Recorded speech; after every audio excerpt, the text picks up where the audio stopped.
Good evening সকলকে। অনেক দিন পর আবার ভিডিও আপলোড করছি।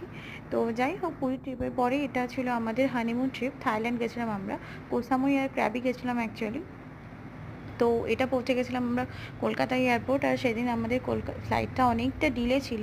কলকাতা থেকে ব্যাংকক ছিল আমাদের ফ্লাইট। তো এই দিন মানে অনেকটা ডিলে হয়ে যাওয়ার কারণে আমরা প্রচণ্ড ফেড আপ হয়ে গেছিলাম। কিন্তু আমি তার মধ্যেও ভীষণ এক্সাইটেড ছিলাম, কারণ ফ্লাইটে ট্রাভেল ছিল, এটা আমার ফার্স্ট টাইম। আর উইন্ডো সিটের জন্য আমি আরও বেশি এক্সাইটেড ছিলাম। ভীষণ ভীষণ এনজয় করেছি, খুব ভালো লেগেছে। মানে ফ্লাইটের জার্নিটাও আমি প্রচণ্ডভাবে এনজয় করেছি। এটা আমি অ্যাকচুয়ালি ফ্লাইটে টেক অফের ভিডিও নিতে চেয়েছিলাম, কিন্তু অনেকটা রাত হয়ে যাওয়ার জন্য পারছিলাম না নিতে। তবে অনেকটা উঁচুতে উঠে যাওয়ার পরে আমি আবার কিছুটা নিতে পেরেছি। আর ফ্লাইট থেকে কলকাতা শহর অসম্ভব সুন্দর। তো যাই হোক, এটা আমাদের দিয়ে দিয়েছিল ডিনার। আর এই যে এই জায়গাটার কথা বলছিলাম, ভীষণ ভীষণ সুন্দর। আর এরপরে আমরা পৌঁছে গেছিলাম ব্যাংকক। সেখানকার বাকি ভিডিও আবার নেক্সট ব্লগে।